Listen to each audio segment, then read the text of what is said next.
الحمد لله وكفى وسلام على عباده الذين اصطفى أما بعد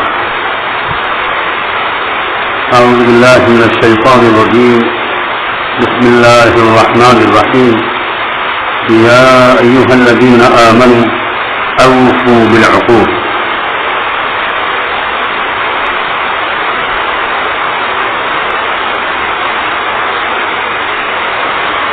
وقال تعالى من نكث فإنما ينكث على نفسه سبحان ربك رب العزة عما يصفون وسلام على المرسلين والحمد لله رب العالمين اللهم صل على سيدنا محمد وعلى آل سيدنا محمد وبارك وسلم اللهم صل على سيدنا محمد وعلى آل سيدنا محمد وبارك وسلم اللهم صل على سيدنا محمد وعلى آل سيدنا محمد وبارك وسلم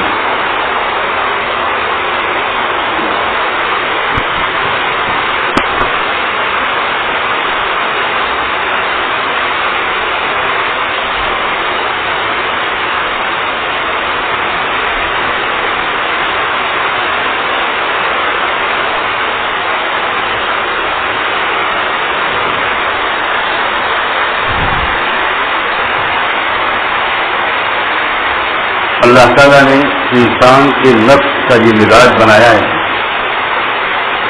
کہ وہ اپنی بات منوانا چاہتا ہے.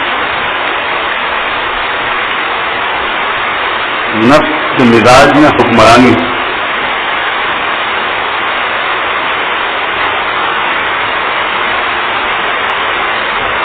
بات منوانا تو ہلکا لفظ ہے. قرآن مجید نے جو لفظ سنا ہے وہ تو یہ ہے کہ نفس ہر انسان کا نفس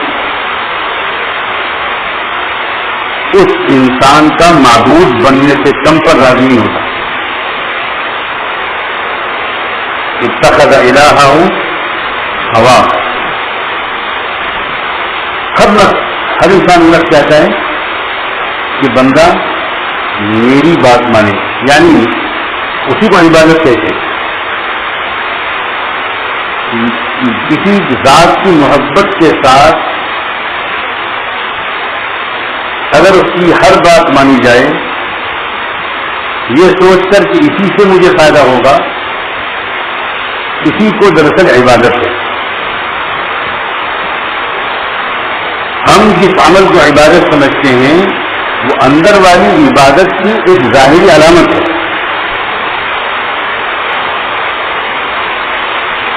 بات سن لیجیے, رکوع سجدہ یہ ظاہری شکل ہے حقیقت عبادت. ورنہ انسان جس کی عبادت کرتا ہو یہ بالکل ضروری نہیں ہے کہ اس کے سامنے رکوع سجدہ کرے. حدیث میں آتا ہے ہلاک برباد ہو درہم کا بندہ, ہلاک برباد ہو دینار کا بندہ. تعس عبد الدرہم تعس عبد الدینار.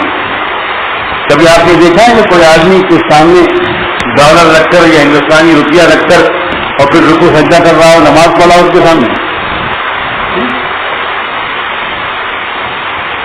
مال کو ہی سب کچھ سمجھنا,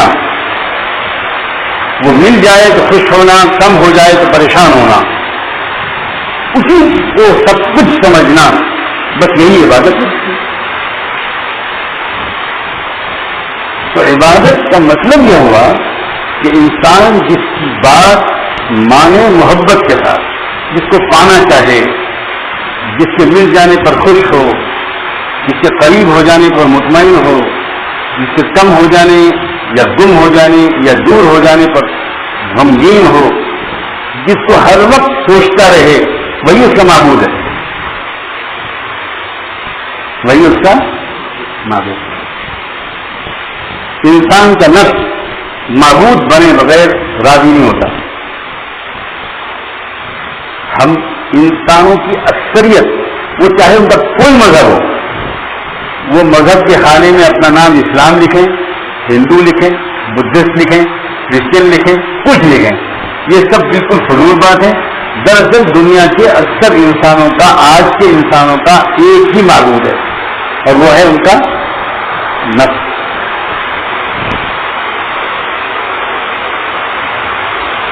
اب اس نفس کی بندگی سے نکل کر تنہا رب کی بندگی میں آنا ہے، یہ ہے اصل مسئلہ. اس نفس کی نہیں ماننی، اس نفس سے بھی اللہ کی منوانی ہے. اس کو اتنا درست کرنا ہے کہ یہ نفس یا تو ہار مان جائے یا خود اس کا مزاج مسلمان ہو جائے. اللہ اکبر. آخر اولیاء اللہ ان لوگوں کو کہتے ہیں، اولیاء اللہ ان لوگوں کو کہتے ہیں جن کا نفس ہی ان کو زیادہ چھیڑنا بند کر دیتا ہے، بلکہ ان کا نفس ہی اللہ کی اطاعت سے خوش ہونے لگتا ہے. یہ تو بہت اونچا مقام ہے. اللہ ہم کو اس کی طرف ہی دے دے تو بہت.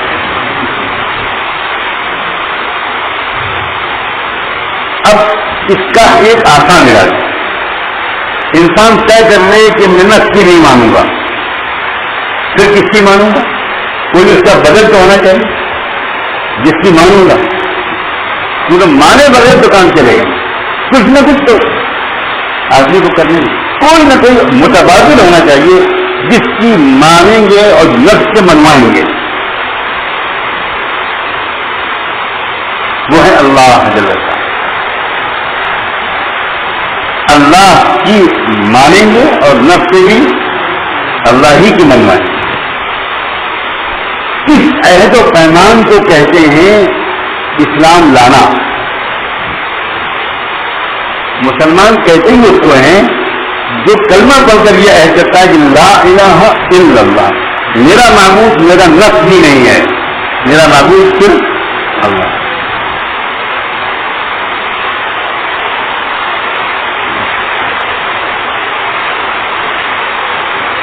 اب اس معبود کی بات کو ماننے کے لیے دو چیزیں ضروری ہیں، اس کا ادب اور اس کی محبت.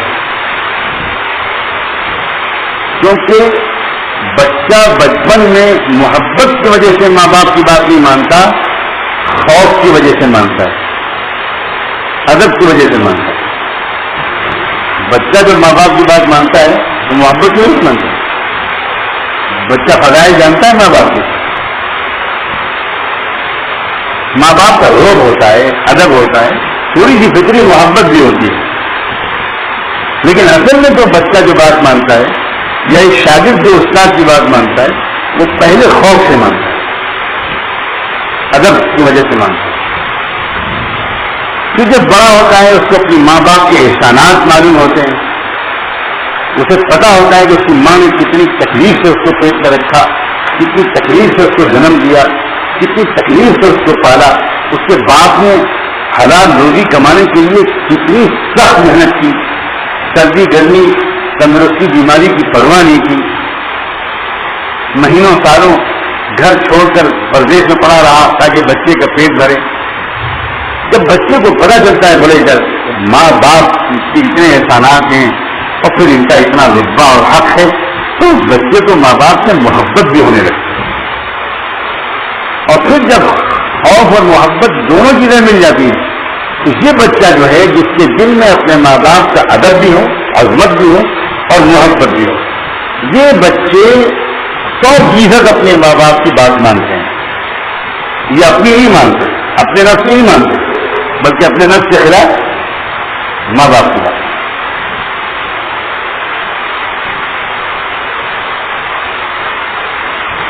تو کسی کی بات ماننے کے لیے دو چیزیں بہت ضروری اور مددگار ہوتی ہیں. ایک تو اس کی عظمت کا احساس ہونا اور ایک اس کی محبت ہے، اس کی محبت دل میں آ جائے. تجربہ یہ بتاتا ہے کہ خوف سے بھی زیادہ طاقتور چیز محبت ہے. بہت اہم باتیں ہیں.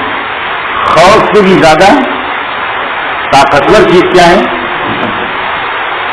کیونکہ اگر کسی کو کسی کا صرف خوف ہے، محبت نہیں ہے، تو وہ اس سے چھپ کر کچھ غلط حرکت کر سکتا ہے. کیونکہ عظمت اور ادب یہ اس وقت تک تو اس کو روکے گی جب تک وہ سامنے ہے، لیکن جب سامنے نہیں ہے تو وہ بات نہیں کر رہا. لیکن اگر کسی کو محبت ہو گئی، احسان مان لیا کسی نے کسی کا، اور اس کے مزاج میں احسان مندی کا جذبہ ہے، تو ایسا انسان جو کمینہ نہیں ہے، احسان فراموش نہیں ہے، اور اپنے محسن کی محبت دل میں رکھتا ہے، اس کی بات ہزاروں میل دور بیٹھ کر بھی پوری طرح مانتا ہے.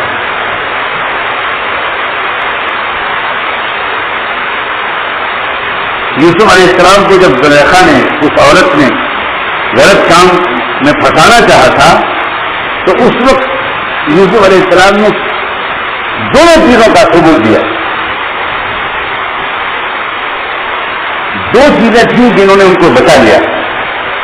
ایک اللہ کا خوف، جس کی وجہ سے ان کی زبان سے نکلا معاذ اللہ. یہ جملہ کس وجہ سے نکلا؟ اس لیے کہ ان کے دل میں اللہ کا خوف.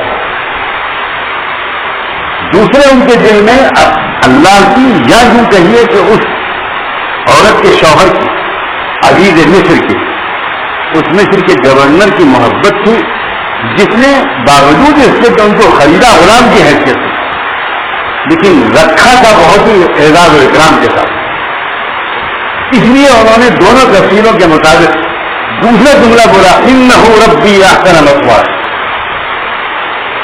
میرا مالک، اس نے مجھ کو اتنے آرام سے یہاں رکھا ہے تو میں اب اتنا کمینہ نہیں ہوں کہ وہ نہیں دیکھ رہا ہے تو اس لیے کمرہ بند کر کے میں غلط حرکت کروں اور اس کی امانت پر ہاتھ ڈالوں، یہ مجھ سے نہیں ہوگا. تو خوف اور محبت جب تک دو چیزیں نہیں ہوں گی، انسان اپنے نفس کی بات کو نہ مان کر اللہ کی بات کو نہیں مان پائے گا. میں اور آپ سب نہیں ہے، ممکن ہی نہیں. یہ کوئی انسان بھی اگر کہتا ہے کہ محبت اور خوف کے حاصل کریے بغیر میں اللہ کی سب باتوں پر عمل کرتا ہوں، یہ پکا جھوٹا انسان ہے. تو ہو ہی نہیں، یعنی فطرت سے انسانی کے خلاف ہے. اب تیسری بات، اللہ کی خوف اور اللہ کی محبت آئے کیسے؟ وہ تو نظر نہیں آ رہا. کیونکہ جلال و جمال کوئی ہستی میں نظر آئے تو آدمی کے دل میں عظمت اور محبت کی کیفیت پیدا ہو. یہ بھی انسان کی کمزوری ہے. تو اللہ تعالیٰ نے عجیب طریقہ نکالا اس کا. وہ طریقہ یہ نکالا کہ اللہ تعالیٰ نے فرمایا میرے عظمت اور میرے ادب اور میری محبت اس کو حاصل کرنے کے لیے میں نے وقت کا جو نبی اور رسول بھیجا ہے، تم بھرپور ادب اس کا کرو اور بھرپور محبت اس سے کرو. وہ تو تمہارے سامنے ہے، تم نبی کو تو دیکھ رہے ہیں. وما ارسلنا من رسول الا لیطاع باذن اللہ. رسول کو ہمیں بھیجا اس لیے کیونکہ وہ ہمارے جلال و جمال کا مظہر ہے. اب جتنا جو امتی اپنے نبی کا ادب کرے گا اور جتنا جو امتی اپنے نبی سے ٹوٹ کے عشق کرے گا، محبت کرے گا، اتنا ہی زیادہ اس نبی کے دل میں، اس بندے کے دل میں، اس امتی کے دل میں اللہ کی محبت اور عظمت پیدا.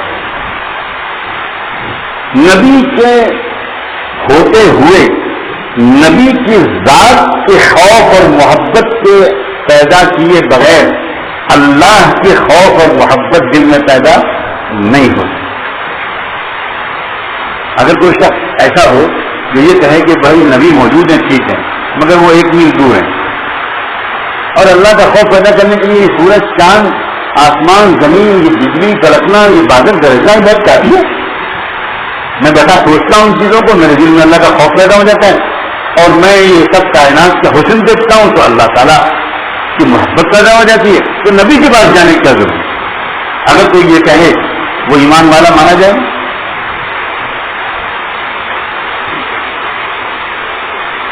کیونکہ یہ سب فطرت انسانی کے خلاف بات ہے، یہ جھوٹ ہے.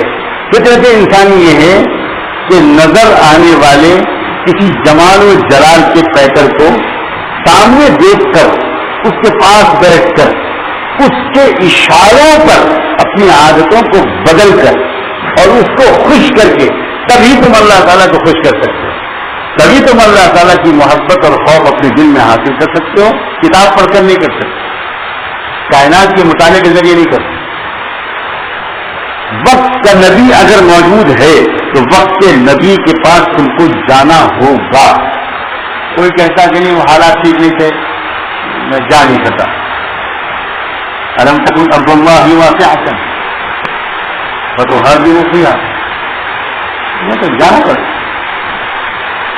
بالکل جانا پڑے. نہیں وہ گھر میں گھر والے اجازت نہیں دیتے، وہ بیوی بچے نہیں اجازت دیتے، ماں باپ اجازت نہیں دیتے، نہیں میں نہیں جاتا، میں یہیں بیٹھ کے سب کچھ کر لوں.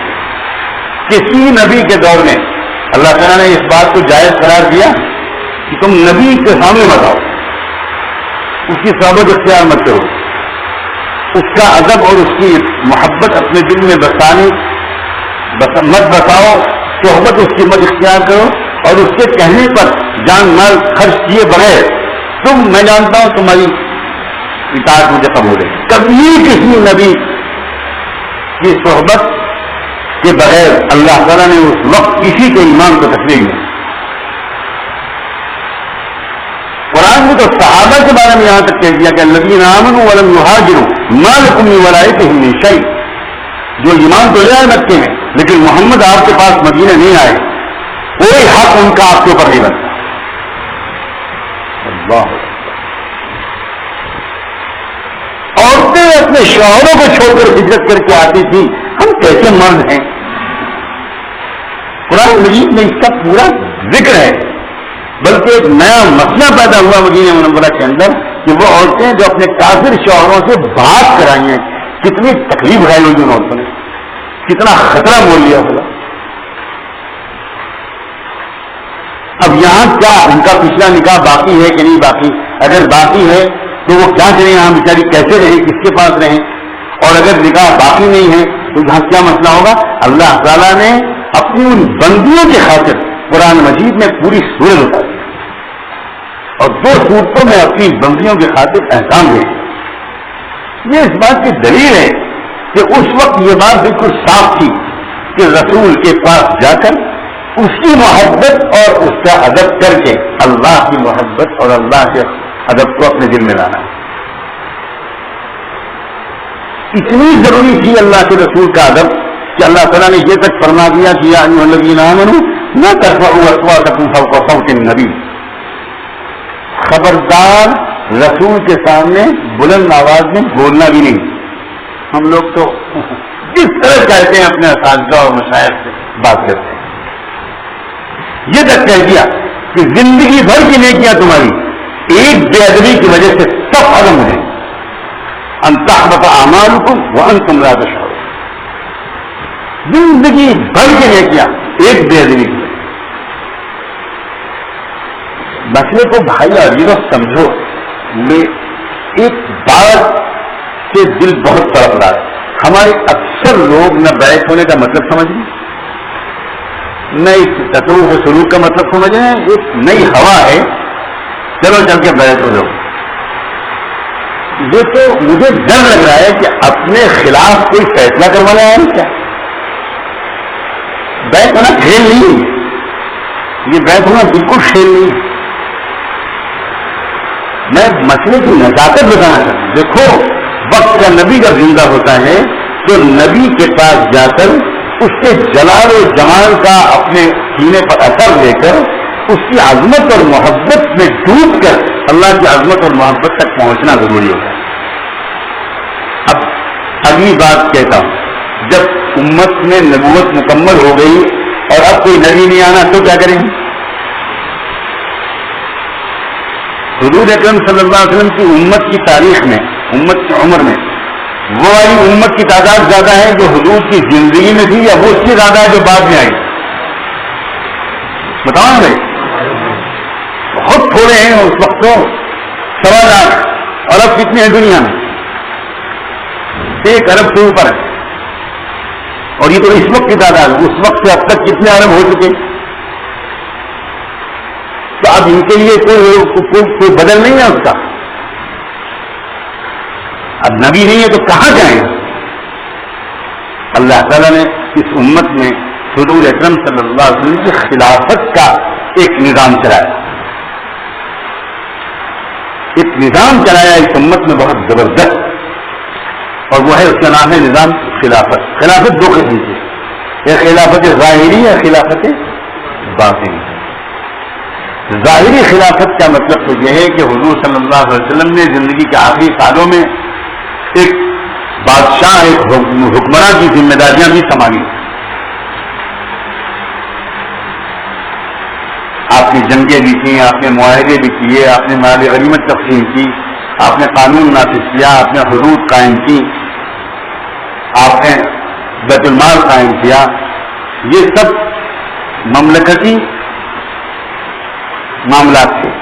یہ خلافت ظاہری کہلاتی. لیکن حضور صلی اللہ علیہ وسلم اس کے لیے دنیا میں تو نہیں بھیجے گئے تھے. اصل مقصد آپ کا بھیجنے کا یہ تو نہیں تھا. اصل مقصد تو آپ کا دراصل لوگوں کی اصلاح کرنا، زندگی کو بدلنا، برائیوں کو چھڑوانا، نیکیوں کا عادی بنانا، نفس کا تزکیہ کرنا، یہ آپ کا اصل مقصد تھا. تو جو آپ کا اصل کام تھا جس کے لیے آپ بھیجے گئے، کیا آپ سمجھتے ہو اس کی خلافت امت میں جاری نہیں رہے گی آپ کے بعد؟ اصل بات یہ ہے کہ حضور اکرم صلی اللہ علیہ وسلم کا جو خلافت باطنی کا منصب تھا وہ تو قیامت تک جاری رہے گا بلا انقطاع. خلافت ظاہری میں ضرور کبھی قائم ہوگی، کبھی ٹوٹ جائے گی، پھر قائم ہوگی، پھر ٹوٹ جائے گی. وہ سلسلہ اس میں چلتا رہے گا یہاں تک کہ آخری زمانے میں پھر ایک مرتبہ خلافت مکمل ہو جائے گی. حضرت عیسیٰ علیہ السلام امام مہدی کے دور میں وہ ظاہری اور باطنی دونوں خلافتیں اکٹھا ہو جائیں. لیکن بیچ کے عرصے میں ظاہری خلافت بنے بھلے کچھ کمزور ہو جائے یا ٹوٹ جائے کچھ دن کے لیے، لیکن باطنی خلافت تو ایک دن کے لیے بھی ختم نہیں ہوتی. اور باطنی خلافت کا سیدھا مطلب میں بتا دوں، وہ یہ ہے کہ اللہ پاک ہم سب کو موقع دیں گے کہ ہمارے آس پاس کے علاقوں میں اپنے کسی بندے کو ایسا بنا دیں گے کہ اگر ہم کو اس سے اچھی امید ہو گئی، میرے الفاظ پر غور کرنا، اگر ہم کو اس سے اچھی امید ہو گئی اور حسن ظن سے ہم نے اس کو دیکھ لیا اور اس نیت سے ہم اس کے پاس گئے کہ اس کے پاس بیٹھ کر انشاءاللہ ہمارے دل میں حضور کا ادب اور حضور کی محبت آئے گی، اور پھر اس کے بعد اللہ کی محبت اور اللہ کا ادب آئے گا، تو ہمارے حسن ظن کی برکت سے اللہ تعالیٰ ہم کو بھی وہ چیز عطا کر دیں گے. اور جب ہمارے دل میں اللہ کی محبت اور خوف اور ادب آ جائے گا تو نفس کی بات ماننے کے بجائے اللہ کی بات ماننا آتا ہے. عجیب بات ہے، یہ عجیب نظام اللہ تعالیٰ نے رکھا ہے اور یہ قیامت تک جاری رہے گا.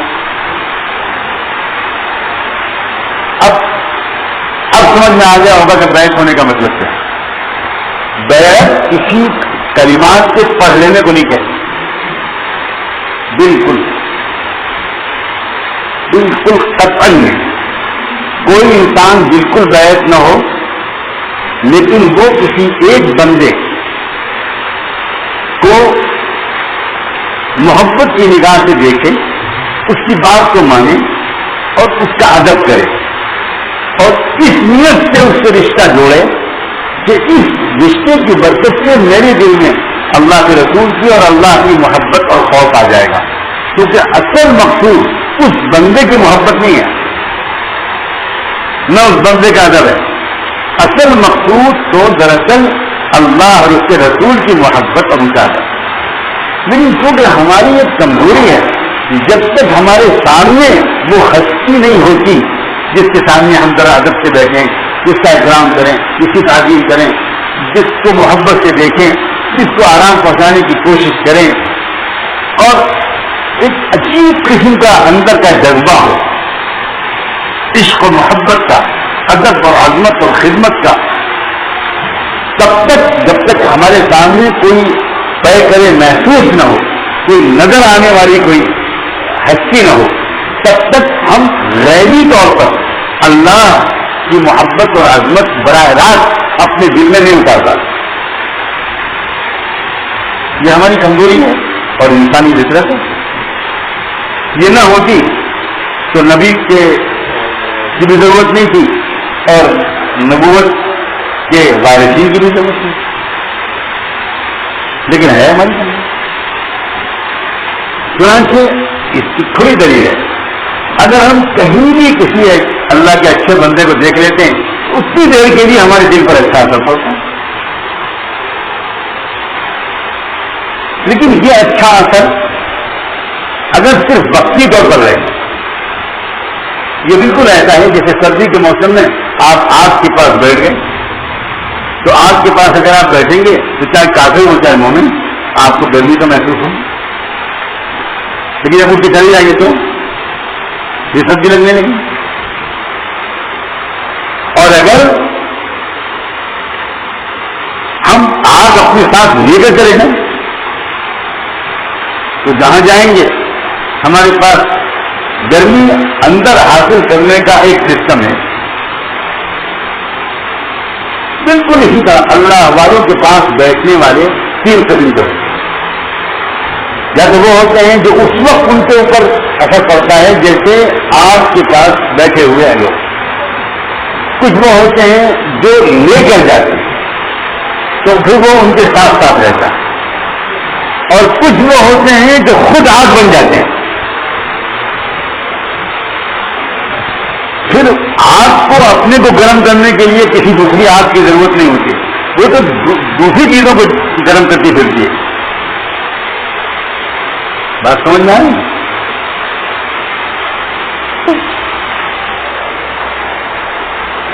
کوئی شخص بالکل بیعت نہ ہو لیکن کسی ایک اللہ کے بندے سے ٹوٹ کر محبت کرے اللہ کے، باقی سب لوگوں سے محبت جو ہوتی ہے وہ اپنی دوسرے اغراض کے لیے ہوتی ہے،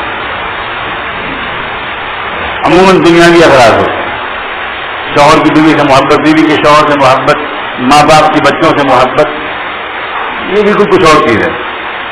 لیکن ایک محبت ہوتی ہے اپنے شیخ سے، کسی اللہ والے سے، وہ محبت بالکل کسی اور مقصد سے ہوتی ہے. وہ جتنی سچی محبت ہوگی اور جتنا ادب و احترام ہوگا اور اتنی ہی اطاعت ہوگی. بات ماننا سب سے زیادہ جو اطاعت کی ہے اور آخری معیار بنا ہے وہ صحابہ کرام. قسم ہے رب کعبہ کی، صحابہ کی محبت اور اطاعت آخری درجے.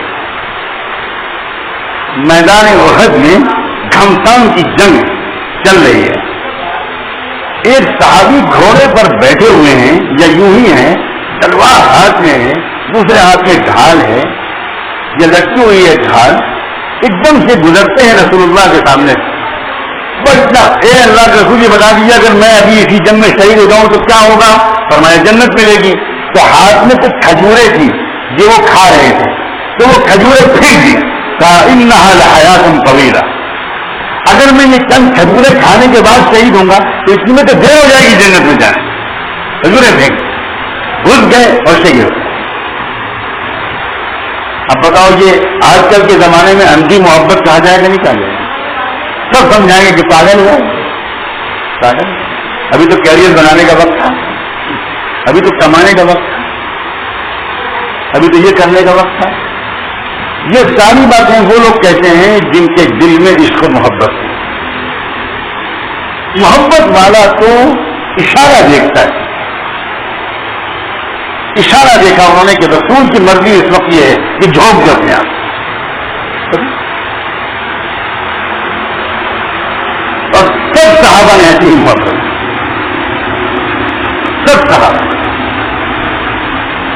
لنگڑے صحابی تھے معذور عمرو بن جموح،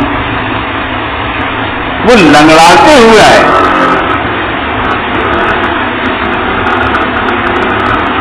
اپنے بیٹوں کے ساتھ، کہ اللہ کے رسول مجھے بھی احد میں جانے کی اجازت دے دیجیے جنگ میں۔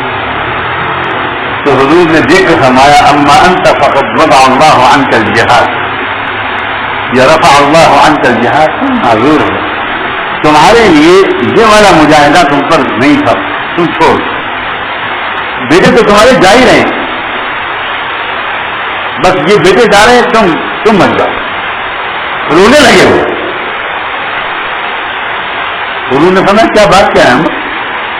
ان کا اللہ کے رسول میں نے تو نکلتے وقت گھر سے یہ دعا مانگی تھی کہ اس لنگڑے پن کے ساتھ شہید ہوں اور لنگڑے پن کے ساتھ اللہ تعالیٰ مجھے اپنے سامنے کھڑا کرے قیامت کے میدان میں، اور اللہ مجھ سے پوچھیں کہ کیا کر کے آیا ہے، تو اللہ کہیں گے کہ میں کہوں گا کہ اللہ میں لنگڑا تھا تو جتنا لنگڑے پن کے ساتھ کر سکا کر کے آیا ہوں، اور اب جنت میں لنگڑاتا ہوا جانا چاہتا ہوں۔ انی اريد ان اطع بعرجتي هذه في الجنہ۔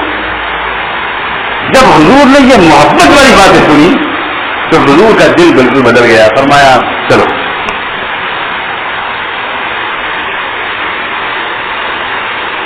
یہ کیا چیز ہے؟ یہ ہیں وہ لوگ جنہوں نے سچی بیعت کی،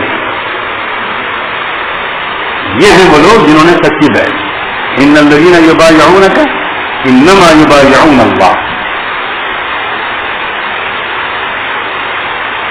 اشاروں کو سمجھنا، منشا کو سمجھنا، اپنی تمام عادتوں کو بدل ڈالنا، اپنے نفس کو کچلنا، لکن ذلن یا نفس لکن ذلن۔ صحابہ جنگ کے میدان میں اترتے تھے، شیر پڑھتے ہو، اے نفس تجھے میدان میں اترنا پڑے گا، اترنا پڑے گا، کیسے نفس مجھے روک رہا ہے؟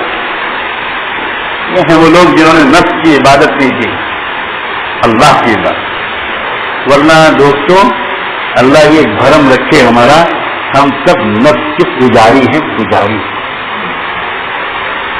5 مرتبہ دیکھنے میں اللہ کی عبادت کرتے ہیں اور 5 لاکھ مرتبہ دن میں نفس کی پوجا کرتے ہیں۔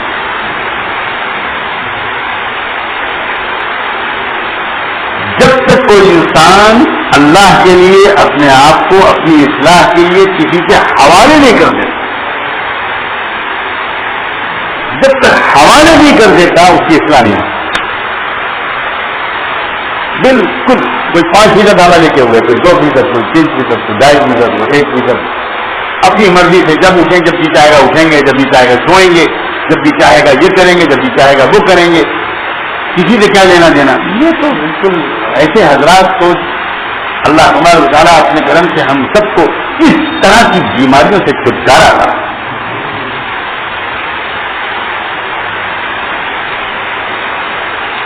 سچی طلب رکھنے والے بندے چاہیے۔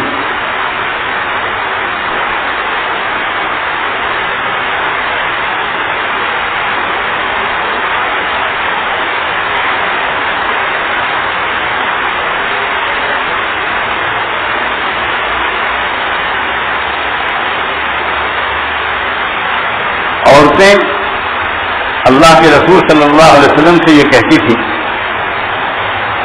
کہ اللہ کے رسول محبت ہمارے دل میں آپ کی مردوں سے کم نہیں ہے، اللہ گواہ ہے۔ عورتیں کہتی تھی اطاعت ہم جتنی آپ کی کر سکتے ہیں اللہ کے رسول، ہم اللہ کو گواہ بنا کے کہتے ہیں اتنی کر رہے ہیں۔ بالکل ایک چیز میں ہم محروم ہیں، وہ یہ کہ ان مردوں کو آپ کی محبت بھی نصیب ہے، آپ کی اطاعت بھی نصیب ہے، پلس یہ آپ کی صحبت میں ہر وقت رہتے ہیں۔ ہم پردے کی وجہ سے آپ کے قریب، آپ کے قرب سے محروم ہیں۔ یہ کس بات کی طلب ہے، کس بات کی علامت ہے کہ ان کے مردوں میں تو مردوں میں، عورتوں کے اندر یہ جذبہ آیا تھا کہ یا اللہ حضور کے سینے سے جو فیض منتقل ہوتا ہے وہ دور بیٹھ کر ہم کو پہنچتا ہے بالواسطہ، اس کا کیا کریں؟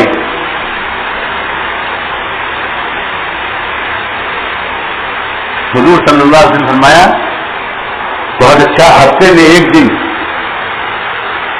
میں صرف عورتوں کی مجلس میں بیان کروں گا، صرف عورتوں کے لیے مخصوص مجلس، پردے کے پیچھے سے حضور پاک صلی اللہ علیہ وسلم صرف عورتوں سے براہ راست خطاب کرتے.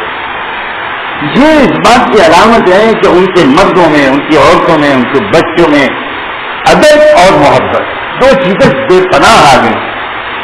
لوگوں ہمارے اس زمانے کے اندر ادب بھی ختم ہو چکا ہے، تقریباً محبت بھی.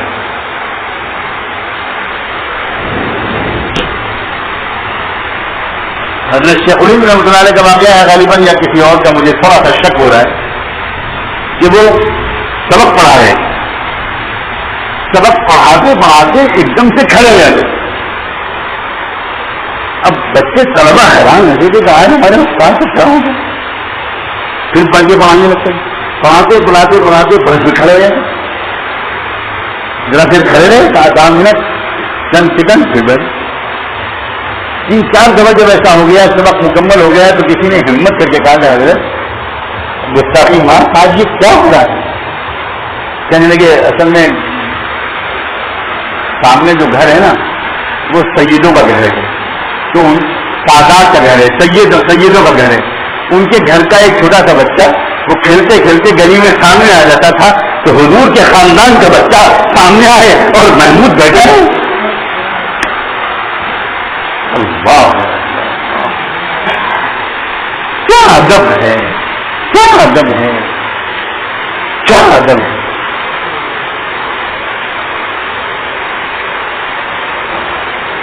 اس ادب اور محبت پر اللہ کی طرف سے ملتا ہے.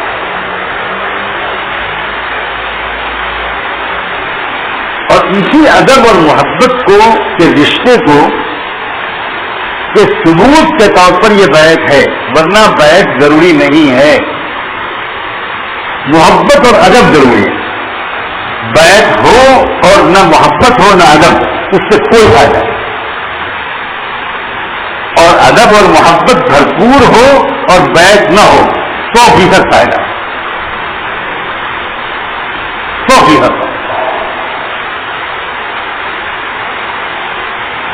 مقصد کو سمجھنا چاہیے. ہمارے اکابر جو واقعی اصلی مشائخ تھے، ان کو شیخ بننے کا حق، وہ کسی کو بھی آسانی سے بیعت نہیں کرتے. حکیم الامت حضرت ثانوی رحمۃ اللہ علیہ کیا تو بالکل یہ اصول تھا، برسا برس اس آدمی کو ثابت کرنا پڑتا تھا کہ میرے دل میں آپ کی وہ محبت ہے جو کسی بھی مرید کے دل میں شیخ کی ہونی چاہیے، اور میں آپ کا وہ ادب کر کے دکھا رہا ہوں جو کسی بھی مرید کو شیخ کرنا چاہیے. تب وہ بیعت کرتے تھے، چاہے 5 سال چاہے 10 سال کے بعد، بالکل ویسے سال ناک رگڑواتے. جب کسی کے اندر دیکھ لیتے یہ بات مانے گا، یہ سلوک تصوف کو بدنام نہیں کرے گا، یہ سلسلے کو بدنام نہیں کرے گا، یہ تو جان نشاور کر دے گا، تب بیعت کرتے ہیں. اس سے پہلے یہ پڑھ لو، یہ وظیفہ، یہ کرو، یہ کرو، یہ کرو، پرکھتے تھے. اور وہ تو اخلاق کو پرکھتے تھے، معاملات کو پرکھتے تھے، بولنے کے انداز کو پرکھتے تھے. کس نگاہوں سے دیکھتا ہے آدمی جب بات کرتا ہے، کیا پتہ چلتا ہے یہ یوں کر کے بات کر رہا ہے یا یوں کر کے بات معلوم ہے. کتنا تکبر ہے، کتنا غرور ہے. یہ کسی کو اپنے سے محاسبہ کرنے کی اجازت ہی نہیں دیتا. کسی نے اگر پوچھا اور فوراً برا منا، یہ آدمی بری ہے.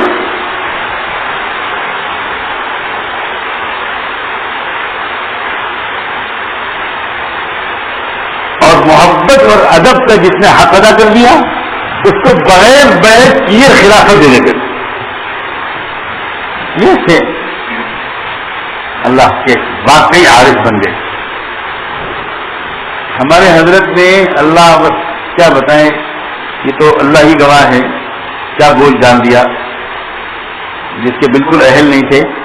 اور ایک بات کا اور حکم دے دیا کہ بھئی جو بھی کہے آپ اس کو بیعت کر لیں، دیر نہ لگائیں، وقت بہت کم ہے. فتنوں کا زمانہ ہے. آج اس وقت اس کے دل میں توبہ کی خواہش پیدا ہو رہی ہے, یہ بھی کل کو نہیں رہی, تو ٹالے مت. اس لیے مجبور ہیں, حکم کے بندے ہیں. ورنہ ایمانداری کی بات یہ ہے, سمجھ میں تو یہ بات آتی ہے کہ اصلی بہتر طریقہ افراد کے بنانے کا تو وہی تھا, کیونکہ بھیڑ سے کوئی بھی مقصد حاصل نہیں ہوگا. بھیڑ سے کوئی مقصد حاصل نہیں. مقصد تو حاصل ہوگا ان اللہ کے بندوں اور بندیوں سے جو واقعی محبت اور ادب کا حق ہے.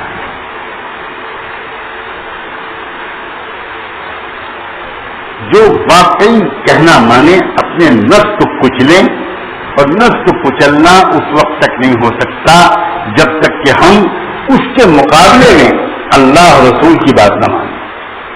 تب نفس کو اذیت پہنچائیں, نفس کو ستائیں, نفس کو تکلیف دیں, یہ ہمارے اوپر فرض ہے. نفس سے بار بار جنگ کا اعلان کریں, کم وقت کمینے, تو ہی تو میرا دشمن ہے. اللہ والے تنہائی میں باتیں کرتے تھے, شہوت کی باتیں نہیں کرتے تھے, گندے گندی باتیں نہیں سوچتے تھے. اللہ والے تنہائی میں اپنے نفس سے باتیں کرتے تھے.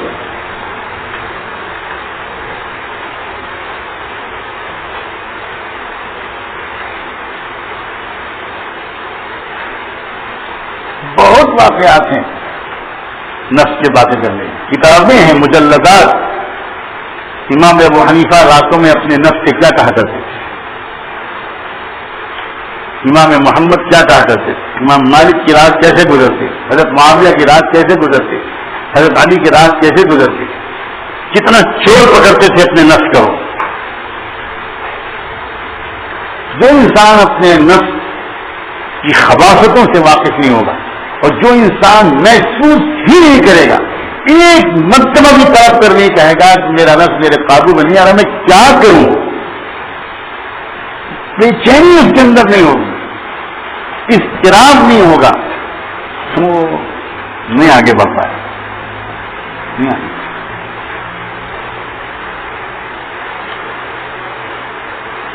یہ زمانہ جو ہے یہ زمانہ ہی نفس پرستی کا زمانہ ہے. چھایا ہوا ہے دنیا کے اوپر ایک خاص زندگی گزارنے کا طریقہ, جس میں ہر انسان کو دن میں 10 لاکھ مرتبہ کہا جاتا ہے انسان آزاد پیدا ہوا ہے, آزادی انسان, آزادی ضمیر, لبرٹی, فریڈم, حریت, حریت, حریت. اس سب کا ترجمہ کیا ہے, وہ یہ کہ تم کو کسی کی نہیں ماننا, جو تمہارا نفس ہے وہ تم کرو.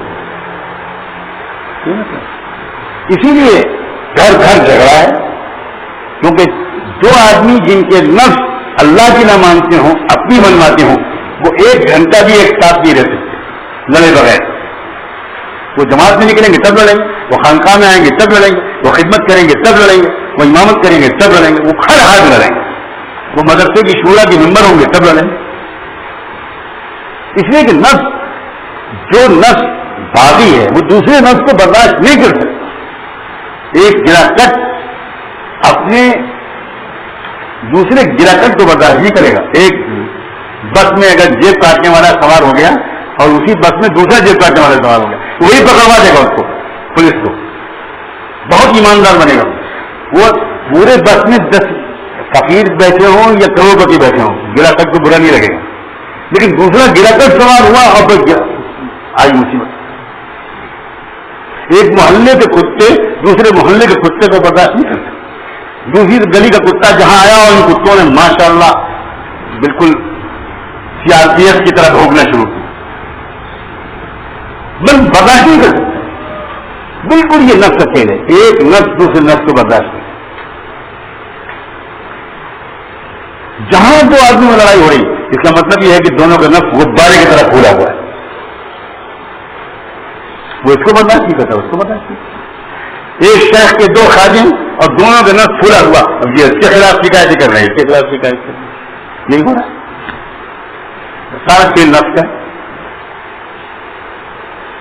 جو انسان اپنے نفس کو کچل دے گا صرف اس کے ساتھ, اور بیعت ہونا نفس کو کچلنے کے لیے, خواب دیکھنے کے لیے نہیں ہے.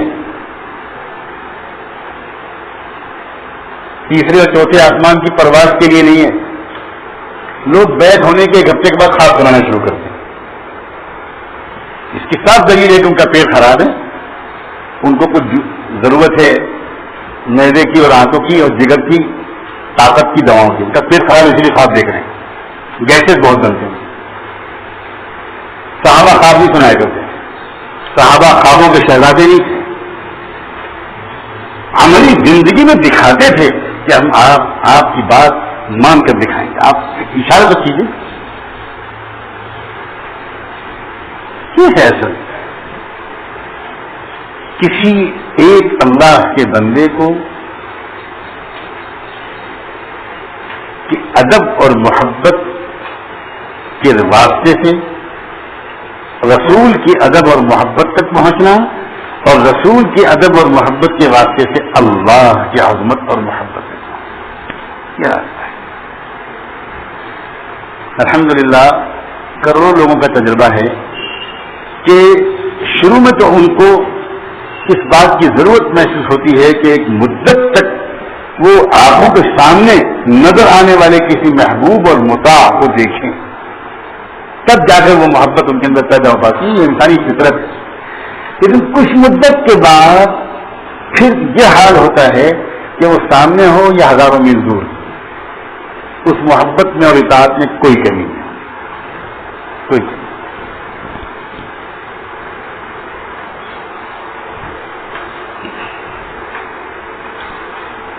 حضرت خواجہ معین الدین چشتی رحمۃ اللہ علیہ 20 سال اپنے شیخ حضرت خواجہ ہارونی کی خدمت میں رہے, 20 سال. اور 20 سال کے بعد جب حضرت خواجہ ہارونی نے ان سے کہا کہ بس معین اللہ مبارک فرما, جاؤ, ولایت ہندوستان تمہارے سپرد. کیا جملہ تھا کہ پورے ملک ہندوستان کے تم فاتح بنا کر بھیجے جا رہے ہو, جاؤ. رونے لگے, گر گئے, قدموں پہ گر گئے. حضرت آپ کے دیکھے بغیر میں نہیں جی پاؤں, آپ کہاں بھیج رہے ہیں مجھے, وہ بھی اتنی دور. اور پھر تو شاید ایک بار بھی زندگی میں آپ کو نہ دیکھ پاؤں. تب اس وقت حضرت خواجہ ہارونی کا معین تھی, تم اپنی مادی آنکھوں سے بیچ مجھے نہیں دیکھ پاؤ گے, لیکن تمہارے دل کی آنکھیں روشن ہو گئی ہیں, تم ہر وقت مجھے دیکھو.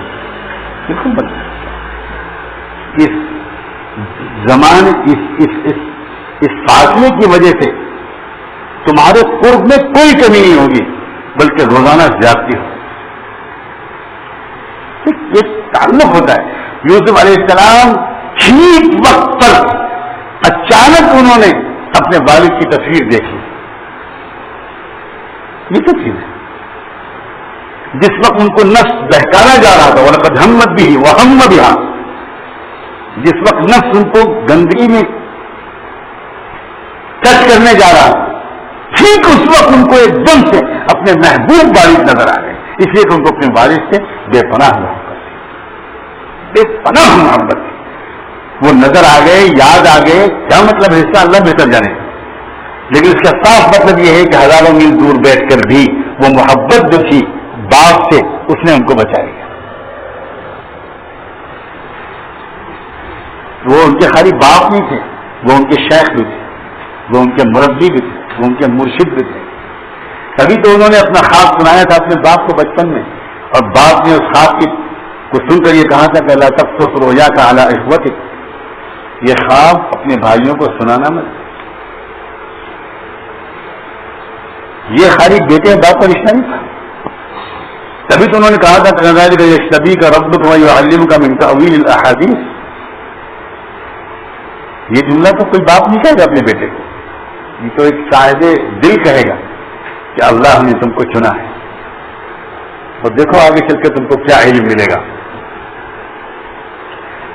وہ تعلق تھا ان کو اپنے باپ سے جس نے ہم کو بچایا. ہمارے اللہ کے لیے ہم کو اگر کسی ایک بندے سے بھی تعلق ہو گیا تو انشاءاللہ وہ کام ہے. اور اس تعلق کو قائم کرنا, اس تعلق کا حق ادا کرنا, اور اس قدر خوش کر دینا, یہ میں کھل کر کہہ دوں, یہ بھی اللہ تعالیٰ کی طرف سے جو عطا ہوتی ہے اس کے اسباب میں سے ایک سبب ہے. کہ تمہارا استاد میرا شیخ، ایسی میں خدمت کروں، ایسی نگاہوں سے اس کو دیکھوں، اتنا اس کے لیے غائبانہ دعائیں کروں، اس قدر اس کو دل سے چاہوں کہ کسی لمحے اس کے دل کے اندر سے میرے لیے دعا نکل جائے. بس وہ دعا پوری تقدیر بدل دیتی ہے اور زندگی بھر کے لیے بیڑا پار کرا دیتی ہے. وہ کب ملتی ہے، کس کو ملتی ہے، کہاں ملتی ہے، کوئی نہیں کہہ سکتا، بالکل نہیں کہہ سکتا. محبت اور ادب وہ اس دعا کے حاصل کرنے کا طریقہ ہے. محبت، ادب، عظمت، خدمت، ہر ممکن طریقے سے راحت پہنچانا، راحت بدنی نہیں، راحت ذہنی، قلبی راحت پہنچانا. جس طرح صحابہ کرام حضور اکرم صلی اللہ علیہ وسلم کو قلبی راحت پہنچاتے، قلبی اذیت پہنچاتے ہوئے کوئی آدمی پیر دباتا ہے، یہ خدمت نہیں ہے، یہ بالکل خدمت ہے، یہ دکھاوا ہے. قلبی اذیت پہنچاتے ہوئے، تکلیف پہنچاتے ہوئے، جن میں 50 مرتبہ اذیت پہنچاتے ہوئے کوئی آدمی اپنے آپ کو سب سے بڑا خادم دکھائے، یہ تو تماشا ہے، ایک شو ہے، شو.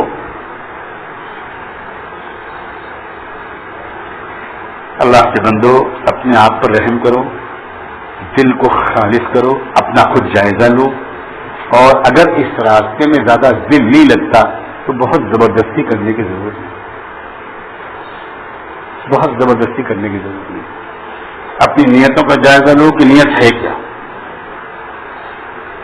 ہماری نیت چھٹی گزارنے کی ہے کہ چلو خانقاہ میں پکا پکایا کھانا ملے گا، 15-20 دن اطمینان سے کھائیں گے، یہ نیت ہے؟ یا نیت واقعی وہ ہے جو جیسے یہ آدمی عرض کرتا ہے، کیا ہے جس اعتبار سے اندر سے جو نیت ہوگی، اندر کا جو جذبہ ہوگا، صرف وہی نتیجہ نکلے گا، صرف وہی نتیجہ نکلے گا. دھوکہ دینے کی کوئی بھائی کوشش نہ کرے، نہ اللہ کو دھوکہ دے، نہ اس حاجت کو دھوکہ دے، نہ اپنی ذات کو دھوکہ دے. اللہ دلوں کا حال جانتا ہے اور ہر ایک کو اس کے دل کے حال کے مطابق اللہ تعالیٰ عطا فرماتے ہیں. ایک ہی جگہ پر بیٹھے ہوئے نظر آتے ہیں 100 لوگ، لیکن 100 کے الگ الگ نمبر ہوتے ہیں. کوئی فیل ہوتا ہے، کوئی مترقی ہوتا ہے، کوئی پاس ہوتا ہے، کوئی امتحان حال سے نقل کرتا ہوا نکال دیا جاتا ہے.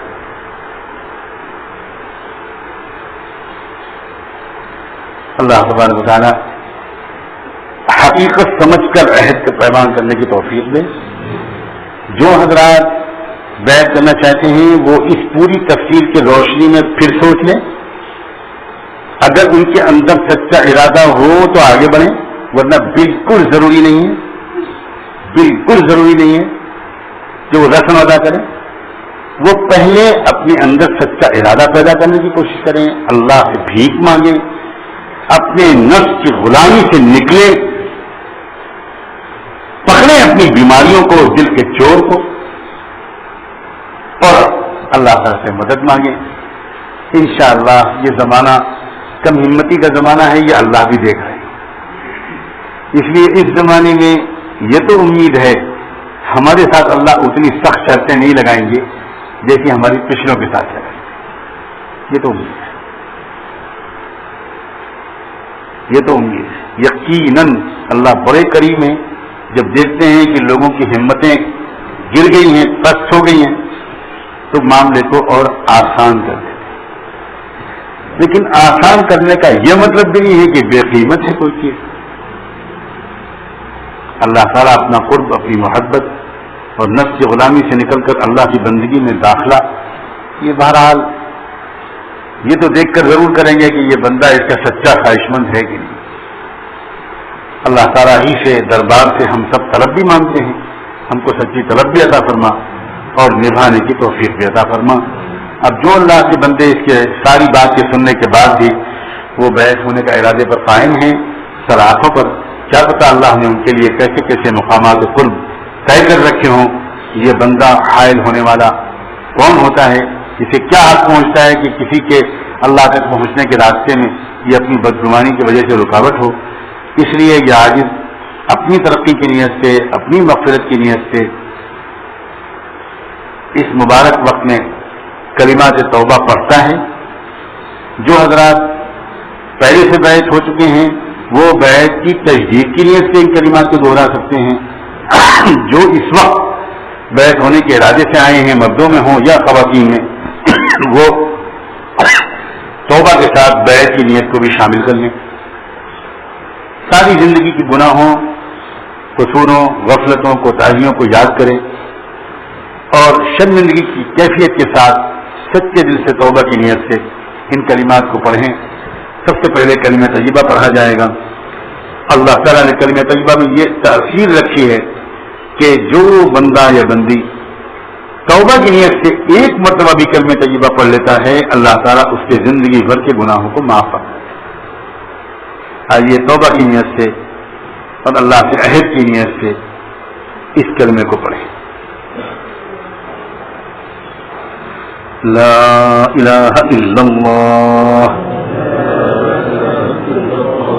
محمد رسول اللہ صلی اللہ علیہ وسلم. لا الہ الا اللہ محمد رسول اللہ صلی اللہ علیہ وسلم. لا الہ الا اللہ محمد رسول اللہ صلی اللہ علیہ وسلم. اشہد ان لا الہ الا اللہ واشہد ان محمدا عبدہ ورسولہ صلی اللہ علیہ وسلم. آمنت باللہ وملائکتہ وکتبہ ورسلہ والیوم الآخر والقدر خیرہ وشرہ من اللہ تعالی والبعث بعد الموت. آمنت باللہ كما هو بأسمائه وصفاته وقبلت جميع أحكامه إقرارا باللسان وعملا بالأركان. أستغفر الله ربي من كل ذنب وأتوب إليه. أستغفر الله ربي من كل ذنب وأتوب إليه. أستغفر الله ربي من كل ذنب وأتوب إليه.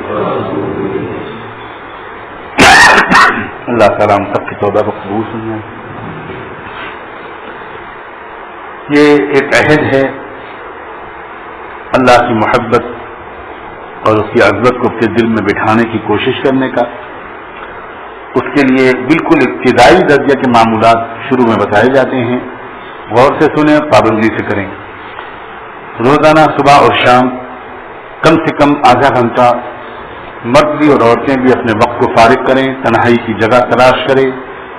مسجد میں مرد حضرات مسجد کے کونے میں بیٹھ جائیں یا اپنے گھر کے کمرے میں بیٹھ جائیں. خواتین بھی اپنے گھر کے کسی بالکل اکیلے کونے میں بیٹھ جائیں اور سب سے ہٹ کر اللہ کی یاد میں ڈوب جانے کی نیت سے بیٹھیں. اللہ سے سب سے پہلے اللہ تعالیٰ کی رحمت کا سوال کرے، اے اللہ اپنی رحمت میرے دل کی طرف متوجہ فرما دیجیے. یہ دعا کریں. پھر فوراً یہ سوچیں کہ اللہ کی رحمت آ رہی ہے، میرے دل میں سما رہی ہے، میرے دل کی تمام گندگیاں دور ہو رہی ہیں اور میرا دل خوشی اور شکر کے جذبے سے کہہ رہا ہے اللہ اللہ اللہ اللہ اللہ اللہ. زبان سے بالکل کچھ نہیں کہنا، گردن جھکی رہے، آنکھیں بند رہیں اور تصور میں بس یہ سوچنا ہے کہ اللہ کی رحمت آ رہی ہے اور دل میں سما رہی ہے اور دل کی گندگیاں دور ہو رہی ہیں اور میرا دل کہہ رہا ہے اللہ اللہ. صرف یہ سوچ تصور کرنا ہے کہ دل کہہ رہا ہے اور میں سن رہا ہوں، یہ سن رہی ہوں، زبان سے نہیں کہنا، اس کو ذکر قلبی کہتے ہیں۔ یہ عمل کم سے کم 25 منٹ آدھا گھنٹہ صبح اور 25 منٹ آدھا گھنٹہ شام کو ہونا چاہیے۔ اس کے علاوہ دوسرا معمول ہے 1 پارہ تلاوت قرآن مجید، کم سے کم 1 پارہ روزانہ۔ تلاوت سے پہلے اللہ تعالیٰ سے یہ دعا مانگنا کہ اس تلاوت کی برکت سے میرے دل کو پاک صاف کر دیجیے۔ صرف عادت کے طور پر ثواب کی نیت سے نہیں پڑھنا، بلکہ پاکی دل کی نیت سے پڑھنا، بہت فرق ہے دونوں میں۔ تیسرا معمول ہے درود شریف کا، اللہم صلی علی سیدنا محمد وعلی آل سیدنا محمد وبارک وسلم، یہ والا درود شریف پڑھنا ہے۔ اور درود شریف 1 تسبیح پڑھنا ہے صبح، 1 تسبیح شام۔ اور اس سے پہلے بس یہ سوچ لیجئے چند سیکنڈ کہ کتنے احسانات ہیں اللہ کے رسول کے میری ذات پر، میں غریب گنہگار امتی ان احسانوں کے بدلے ان کی خدمت میں کیا پیش کر سکتا ہوں۔ درود شریف کا ایک ہدیہ لے کر آئی ہوں، اے میرے اللہ، میرے محسن اور اپنے محبوب صلی اللہ علیہ وسلم کی خدمت میں مجھ غریب گنہگار امتی کی طرف سے یہ ہدیہ درود کا بھجوا دیجیے۔ چوتھا معمول ہے استغفار کا، ابھی جو کلمہ آپ نے پڑھا تھا استغفر اللہ ربی من کل ذنب واتوب الیہ، 1 تسبیح صبح اور 1 تسبیح شام۔ یہ 1 تسبیح صبح پڑھیں، 1 تسبیح شام پڑھیں۔ استغفار کی تسبیح شروع کرنے سے پہلے اپنی زندگی بھر کے گناہوں کو یاد کریں، شرمندگی اور مگر امید کے ساتھ اللہ تعالیٰ سے معافی مانگنے کے جذبے سے استغفر اللہ ربی من کل ذنب واتوب الیہ پڑھیں، کیونکہ مقصد تسبیح پڑھنا نہیں ہے بلکہ مقصد تو معافی مانگنا ہے۔